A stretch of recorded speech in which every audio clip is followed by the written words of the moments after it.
G, may mga nagtatanong sa akin kung ano daw ba yung iba pang mga game o technique na nalalaman ko na pwede kong ituro sa inyo para successfully na maagaw o makuha itong mga babae na may boyfriend na o may mga asawa na sa mga lalaki nila. Well, actually, marami akong bala o technique o mga game o strategy na pwede ninyong gamitin sa mga babae para maging matagumpay yung pag-agaw ninyo sa mga babae na ito na may syota na at may asawa na sa mga lalaki nila. Okay, marami yan.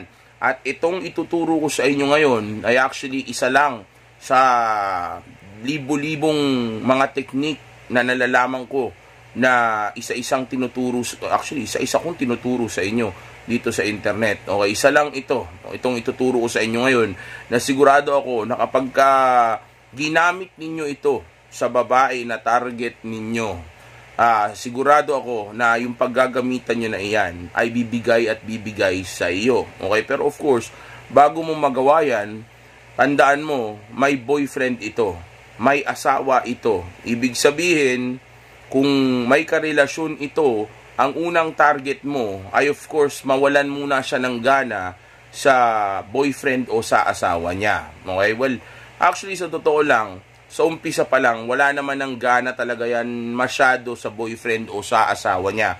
Andaan ninyo, validated yan, wala nang hinahabol yan sa boyfriend o asawa niya, dahil lalo na kung asawa na niya yan, dahil of course tapos na yung chase, nakuha niya na yung gusto niya sa asawa niya, napakomit na niya. Okay, una, validation nga.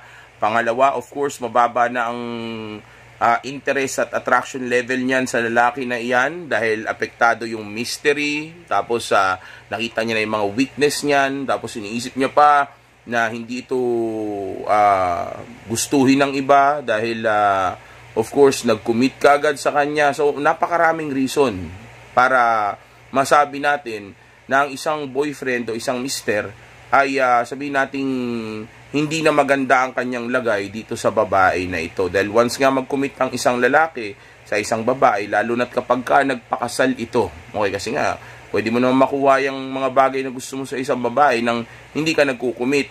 Right? So, kung nag-commit ka sa babae, bagsak mo kaagad niyan, beta male simp ka na kaagad sa kanya. Hindi man niya alam kung ano yung terminology na yun, pero sa utak niya, sa ganong klaseng kategorya ng lalaki ka na bumabagsak. Okay, so ibig sabihin, kung hindi na niya ganong kagusto yung, yung relasyon niya sa lalaki na ito, o itong lalaki na ito, at medyo nagkakaroon na siya ng idea na hindi ito yung tamang relasyon para sa kanya, na nagkamali siya, na marami namang mas okay dyan, okay, sa moment na yan, kung ganyan na siya, since lahat naman ng girlfriend at mga misis ay ganyan, dahil nga sa commitment, okay, dyan ngayon papasok o malaki ang maitutulong ng sabihin nating pagtrabaho mo dito sa lalaki o boyfriend o mister nito. Well, actually, itong atake na gagawin mo ay hindi naman magiging confrontational dito sa lalaki. Matter of fact, hindi mo nga kailangan o hindi mo nga dapat ipaalam ito sa boyfriend niya, okay? Kasi ang gagawin mo dito, G, ay simple lang. Hindi naman kailangan na na pahirapan mo pa yung sarili mo. At ito ay walang iba kundi tuwing kausap mo yung babae mo na ito o itong babae na tinatarget mo na ito, magkasama man kayo kung saan, nakakausap mo man siya ng random o sabihin nating nakaka-date mo man itong babae na ito, okay? Tuwing kausap mo siya, lagi mong pansinin o punahin yung mga bagay na hindi magaganda sa kanya. Like for example, kahit na hindi naman siya tumaba, pwede mo sabihin na nananaba na siya, okay? O kaya sabihin mo na parang pinapabayaan niya na yung sarili niya. O kaya pwede mo sabihin na last week lang, sobrang fresh mo Bakit ngayon, parang natuyot ka na ata. O bakit ganyan itsura mo? Mukhang nagpabaya ka. Last week mukhang okay yung itsura mo kahit paano. Tapos ngayon, biglang ganyan na itsura mo. Mga ganong klaseng banat. Ngayon, ang tanong, bakit natin ginagawa ito sa kanya? Well, ang rason kung bakit ko ginagawa iyan at sinasabi ko ito sa babae ay para maiparealize ko sa kanya na hindi na maganda yung buhay niya ngayon. Okay? Dahil ang gusto natin iparating sa kanya, ang rason kung bakit hindi maganda ang buhay mo ngayon o bakit ganyan ka ngayon ay dahil yan sa relasyon o buhay na mayroon ka ngayon kasama itong lalaki mo na ito. Okay? Kaya napaka-importante na hindi lang tungkol sa mga bagay na hindi magaganda sa kanya ang pupunahin mo, okay? Kundi pati na rin yung mga bagay na hindi magaganda tungkol sa boyfriend niya. Pero hindi mo ito basta sasabihin. Tanda mo, pagdating sa babae, timingan yan. Kailangan maganda ang timing at dapat yung delivery mo ay masculine at smooth. Okay? O kaya sabihin natin, dapat swabe lang at nasa tamang oras yung pagbanat mo. Okay? Hindi po pwedeng basta sasabihin mo lang ito sa kanya ng random lang. Like for example, nakasalubong mo lang siya ng ng basta-basta tapos hindi mo alam kung maganda ba mood o anumang sitwasyon, bigla mo na agad tinawag na mataba. Okay? Huwag ganun, baka mag-away pa kayo o magalit pa ito sa iyo. Nasa tamang timing yan. Like for example, nag-uusap kayo o kaya kumakain kayo o kaya sabihin natin binati ka niya tapos nakapag-usap kayo ng konti, nakapagkwentuhan kayo, pwede mo mentionin ng ganun. So, pwede mo sabihin na parang nag-gain ka yata ng weight ngayon. Parang last week, medyo mas, medyo mas payat ka ng konti. Pero ngayon, parang nanaba ka, tapos yung mata mo, palagi na lang namumugto. Ganon ang sasabihin mo. Tapos, tsaka mo ngayon isunod yung tungkol sa boyfriend niya. Pero, hindi mo sabihin nating dedirect time sabihin ka agad sa kanya na dahil kasi yan sa boyfriend mo, hindi ganon. Instead, ang gagawin mo ay pwede mong tanungin actually pa nga yung boyfriend niya kung kamusta. Like for example, nanaba ka, hindi ka tulad last week, medyo payat ka pa, tapos parang stress ka na naman at may mga problema. Kamusta ba yung boyfriend mo? O kaya, kunyari sabihin mo, ano bang ginagawa ng boyfriend mo sa'yo? Ganon, pwede mong tanongin na ganon. O kaya, pwede mong sabihin na malamang nag-aaway na naman siguro kayo ng boyfriend mo. Well, timing kasi talaga eh. May mga salita kasi na pwedeng ang dating nakikialam ka na. Okay? So, iwasan yun. Yung magmukhang nangingialam. Ang gusto ko lang mangyari ay parang kinakamusta mo lang silang dalawa. Para kang doktor o para kang kritiko nila. Okay? Pero hindi mo sila babanatan talaga. I-mention mo lang yung mga yung mga bagay na hindi maganda sa relasyon nila. So like for example, nakita mo siya parang mataba ka. Last week medyo payat ka pa ng konti, pero ngayon ang laki ng ginain mo . Actually sa totoo lang napapansin ko naman na weekly o minsan nga daily pa nagigain ka talaga ng weight. Well actually hindi naman siguro hindi naman kita masisisi. Kasi yung boyfriend o yung leader mo ng relasyon ninyo, matabang lalaki rin. Okay, ganon. Ganon yung banat. Okay? Kumbaga, hindi mo sisiraan yung boyfriend niya, kundi ikukonekta mo lang sa mga nangyayaring hindi magaganda sa buhay niya ngayon at papalabasin mo na ang rason kung ba't siya nagkakaganyan ngayon ay dahil sa boyfriend, uri ng boyfriend na mayroon siya. Minsan nga, pwede pang sabihin na o yung boyfriend mo pala, nagtatrabaho pala siya sa call center. Dati ako rin, nagtatrabaho rin ako sa call center pero ayoko nang bumalik sa ganyang klaseng trabaho. Para sa akin, magiging downgrade para sa akin yan. Kaya nga ako nagtayo na ng sarili kong business para mag-level up ako sa buhay ko. Kasi yung ganyang klaseng kita at sa ganyang klaseng buhay, walang future dyan. Maliit ang kita sa ganyan. Tapos, lagi ka pang pinapagalitan, lagi kang mapagsasabihan o sabihin nating hindi mo nga magawang ma-develop man lang yung yung personality mo na maging leader sa ganyan. Kasi nga utos-utusan ka sa ganyan, tapos hindi ka bibigyan ng halaga. Okay? So napakababa ngayon ang tingin niya sa boyfriend niya, 'di ba? Pagkatapos mong sabihin yung mga bagay na yun sa kanya, na tipong yung trabaho pala o buhay ng boyfriend niya pala ngayon, okay? Ay sabihin nating dati mo palang life yun, nung loser ka pa, okay? Ngayon na winner ka na, o ngayon na nag-upgrade ka na, o na nag-level up ka na, ayaw mo na yung ganong klaseng buhay. So isipin mo, yung boyfriend niya ang rason kung ba't siya nananaba, yung boyfriend niya ang rason kung ba't nag-iiba na yung itsura niya, o pumapangit siya, di ba? Tapos yung boyfriend niya na ito, ay sabihin nating wala pa pala siyang magandang mapapala o hindi maganda ang magiging future niya, at tama nga yung iniisip niya na itong lalaki na ito ang rason kung ba't siya nagkakaganyan, at tama yung iniisip niya na mali yung desisyon niya na itong boyfriend niya na ito ang piliin niya. Matter of fact, sa totoo lang, nagkakaroon ngayon siya na idea na ikaw mabuting lalaki ka o okay ka pala. Kumbaga, ikaw yung mas best pa nga na candidate. Okay? Kaya nga, gaya na sinasabi ko sa inyo, itong mga technique na ito, hindi lang dito to nagtatapos. Ito yung mga magagamit lang ninyo para makapunta kayo dun sa mismong gusto nyong puntahan, which is yung date o yung gusto nyong may mangyari sa inyong dalawa o yung makuha ninyo yung gusto niyo sa isa't isa. Pero of course, ikaw ang maglilid nun. Kaya nga, ito yung itinuturo ko sa inyo dahil ito yung makakatulong sa inyo para magawa na makadate mo itong babae na ito na may boyfriend o may asawa na. Matter of fact, pag nagawa ninyo ng maayos ito, malaki pa ang tsansa na talagang iiwanan niya yan, itatapon yan, tatablahin yan para sa iyo. Nangyayari talaga yan. Even yung mga celebrity, di ba? Yung mga artista, di ba? Ginagawa nila, iniiwan nila yung boyfriend nila para sa ibang lalaki. O kaya iputan nila yon nang hindi nalalaman ng lalaki na punong-puno na pala siya ng ipot sa noo. O hindi niya alam yon. Iba, ikinamamatay na nila nang hindi nila nalalaman na yung babae pala nila ay minsan na nag-cheat sa kanila. Kaya nga sabi ko, huwag nyo nang alamin kung nag-cheat ang babae. Huwag nyo nang alamin. Kasi kahit na alamin nyo pa yan o makahuli nyo pa yan, ang mahuhuli at malalaman nyo lang ay yung, yung mismong, huwag nyo na palang alamin kung ilang beses na nag-cheat ang babae. Okay?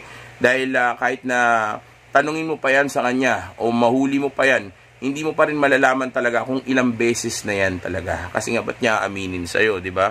Ba't ko ilalaglag yung sarili ko? Okay? So, well, actually, balik tayo dun sa game. Okay? Bago pa tayo mag-iba na ng topic. Okay? So, again, number 1, mentionin mo yung mga bagay na hindi maganda sa kanya. Like, for example, yun nga, nananaba na siya. O bakit ganyan yung balat niya, parang dry ng balat niya, o bakit ganyan yung mata niya, sobrang lalim ng eye bags, tapos biglang sabi mo, ay, oo nga pala, no, yung boyfriend mo, mas bata pala sa'yo, no, nasa edad 20s pa lang, tapos ikaw, ka na, o mid-20s pa lang, tapos ikaw, papasok ka na ng 30s, o kaya, pwede mo rin sabihin ng, dahil bata sila pareho, let's say pareho silang 20s, di ba, nasa 20 years old, sabi natin 25, di ba, mga ganyan. So, pwede mong i-mention sa kanya na, o nga pala, no, yung boyfriend mo, kaidaran mo lang, meaning bata pa rin, no. So, ibig sabihin yung mga ganyang klaseng lalaki, emotional pa yan. Kasi, ako dati, nung bata ako, ganyan din ako eh. Emotional din ako, palapatul ako sa babae, umabot sa punto nagsisigawan kami, umabot sa puntong nagiging siloso ako, o minmura, o nasisigawan ko na yung babae noon. Pero bata pa ako noon. Nung mga oras na supot o immature pa ako, okay? Tanda mo, yung boyfriend niya, ikunukumpara mo yon sa dating ikaw.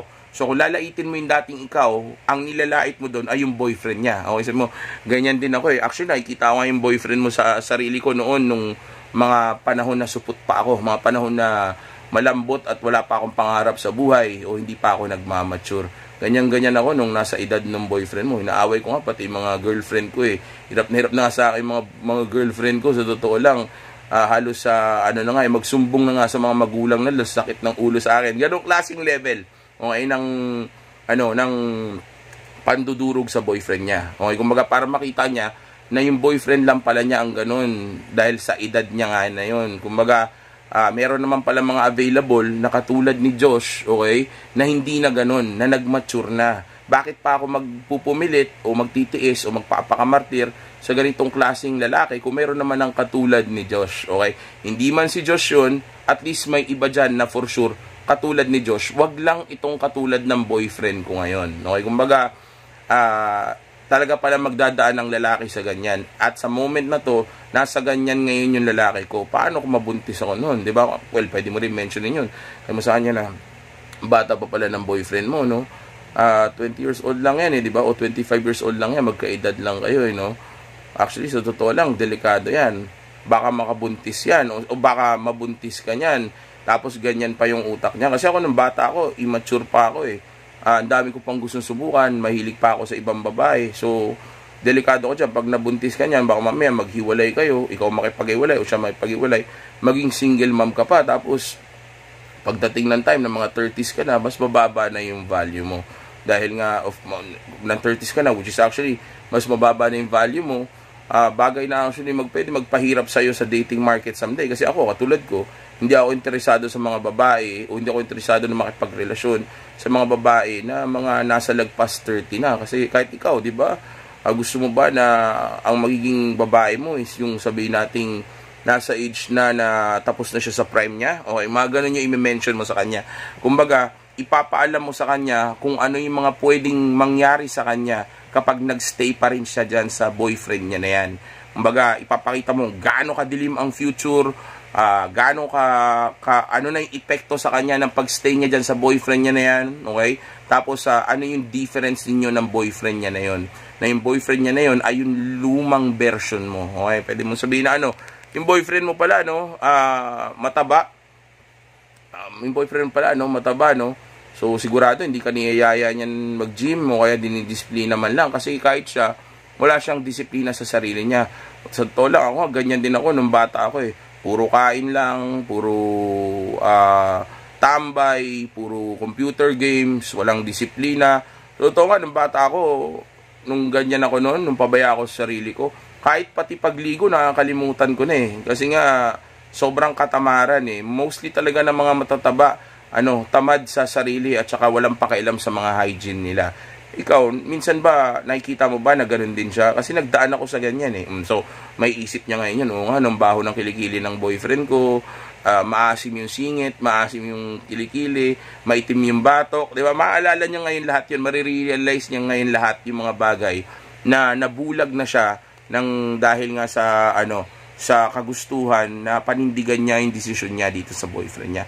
So ngayon, tatanggalin mo yung piring na yon sa mata niya. Okay, para makita niya yung katotohanan na maling lalaki yung kasama niya at yung tamang lalaki na dapat na makasama niya ngayon ay nasa harapan niya lang. Okay, matter of fact, yung boyfriend mo at itong lalaki na kaharap mo ngayon, halos magkapareho lang naman sila. Yun nga lang, yung boyfriend mo, yan yung lumang version niya at itong kausap mo na si Josh ngayon ay siya naman yung upgraded version o yung magiging kung sino yung boyfriend mo someday kung magpo-focus siya sa sarili niya o magkakaroon siya ng ambisyon o magpapakalalaki siya. Kumbaga, kung magmamature siya. Kung hindi siya magmamature, hindi siya magiging si Josh. Pero teka muna, bakit ko pa hihintayin na mag-mature itong boyfriend ko? Kung meron ng full grown, o sabihin natin, meron ng nag-super saiyan na Son Goku ngayon sa harapan ko. Kumbaga, eto nasa level, mas mataas na level na siya eh. Bakit hintayin ko pa yung boyfriend ko na umabot sa ganon? Kung sabihin natin wala namang kasiguraduhan yun, paano kung lalo mag-worsen? Paano kung hindi naman siya mag-improve? Diba? Paano kung hindi niya marating yung level ni Josh? Hindi katulad ni Josh, nag-mature na, mas successful na, diba? Mas improve na yung itsura, yung katawan, yung buhay, diba? So, ngayon mapapaisip siya na dapat maging smart ka sa decision mo. Matter of fact, pwede nyo ring i-mention yan sa kanya habang kausap mo siya. O kunyari, na-mention mo ngayon tungkol sa boyfriend niya, di ba? Na parang sabihin mo na kumbaga, kung mga babae ko nga, lagi nga nilang mini-mention sa akin o sinasabi sa akin na yung desisyon nila sa pagdating sa pakikipagrelasyon, lalo na pag lumalabas kami, sinasabi nila sa akin na yun daw yung kumbaga matalino daw sila magdesisyon pagdating sa pakikipagrelasyon. Gumagamit sila ng utak nila. So, yun, of course, pagka sinabihan mo ng ganun yung babae, isipin niya na dapat gumagamit din siya ng utak katulad ng ibang babae na nagugustuhan mo o mataas ang tingin mo. Pwede mo rin sabihin na ganito. Ako nga, hindi na ako pumipili ng mga babae ngayon na low value. Yung mga, sabihin nating, mahina magdesisyon o yung mali-mali magdesisyon, yung hindi gumagamit ng utak niya. Ayoko ng ganyang klaseng babae. Ayoko ng babae na puro emosyon lang yung ginagamit nila.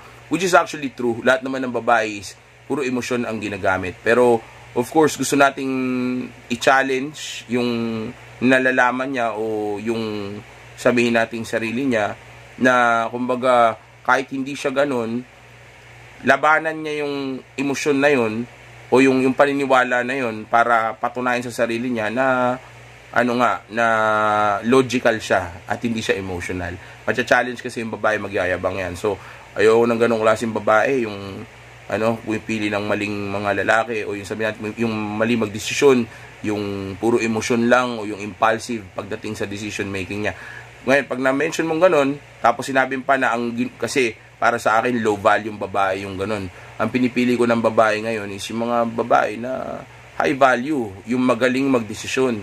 Yung tipong kapag kaalam niya na tama naman yung desisyon niya, lalo na pagdating sa relationship at pagpili sa lalaki, hindi niya na pinapatagal. Instead, ang ginagawa niya, ginagrab niya kagad yung opportunity na baguhin yung sitwasyon niya kaysa pahirapan niya yung sarili niya sa mga maling desisyon.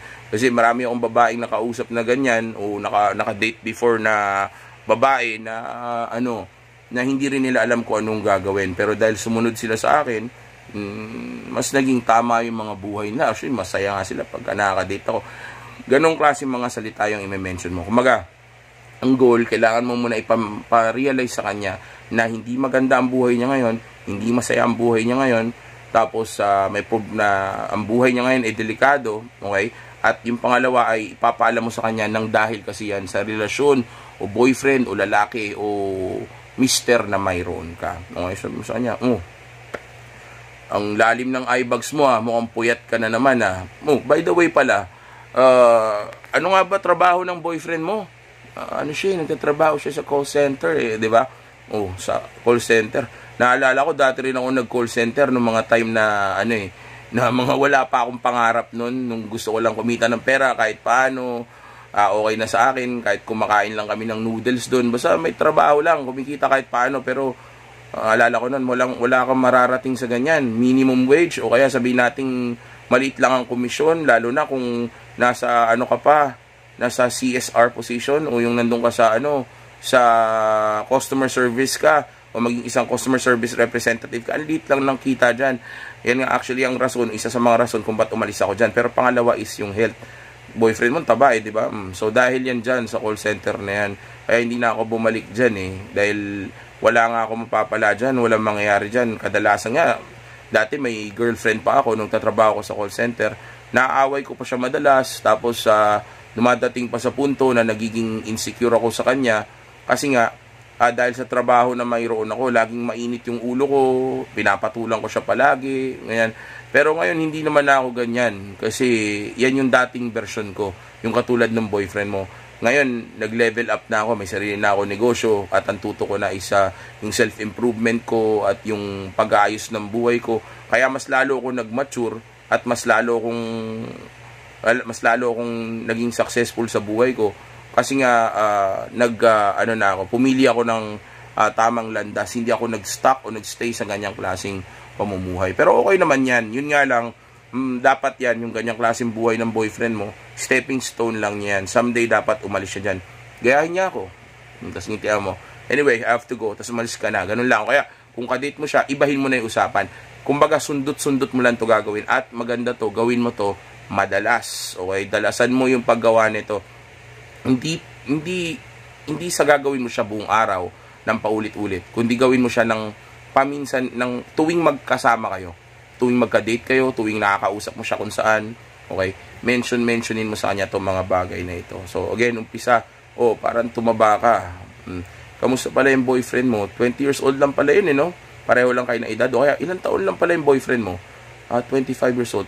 Ang bata pa nun, immature pa yung gano'n. Naalala ko, nung mga time na ako, yung ganyan, nung immature pa ako, talaga ako, sabihin nating, wala rin akong disiplina sa sarili ko. Wala pa nga akong pangarap So, totoo lang, ang dami kong mga kaklase na kaidaran ko noong mga time na yan.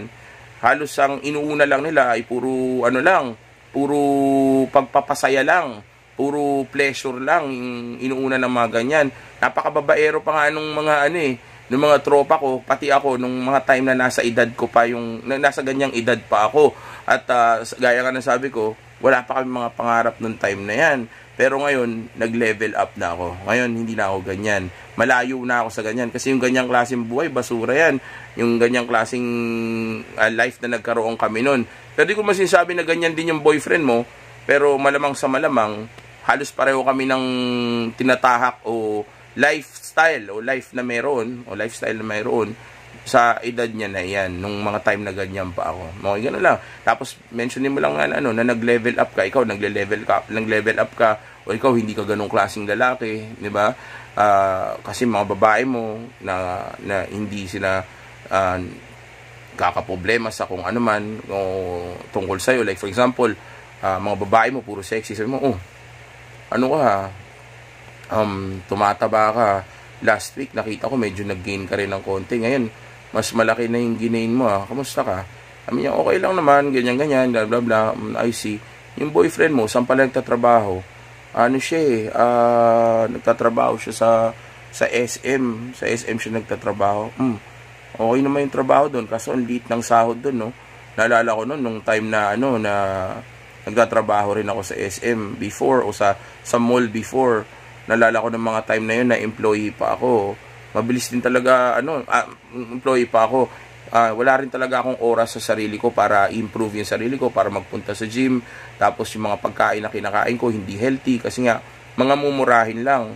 So, kaya nangyari ngayon, tumataba rin talaga ako. At habang tumataba ako ng time na yun, yung mga babae na nakakadate ko, tataba rin nila. Kasi nga, of course, nagagaya sila sa habit ko o sa lifestyle na mayroon ako.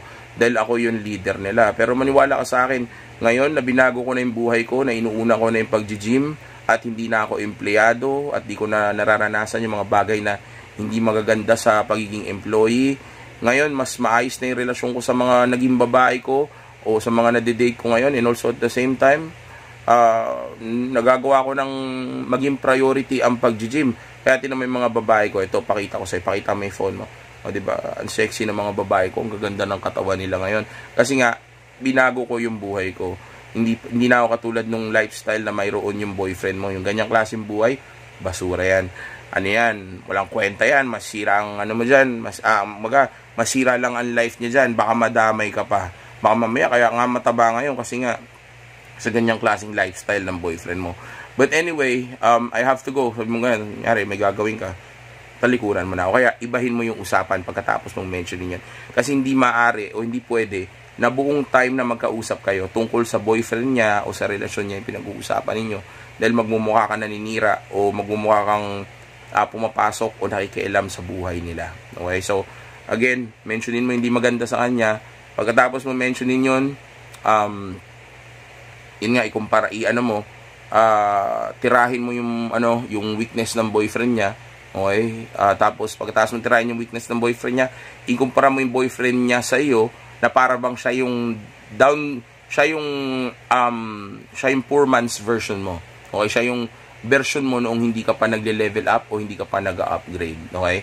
Kumbaga siya yung mababang version mo, ikaw yung super saiyan na version nung boyfriend niya. Okay?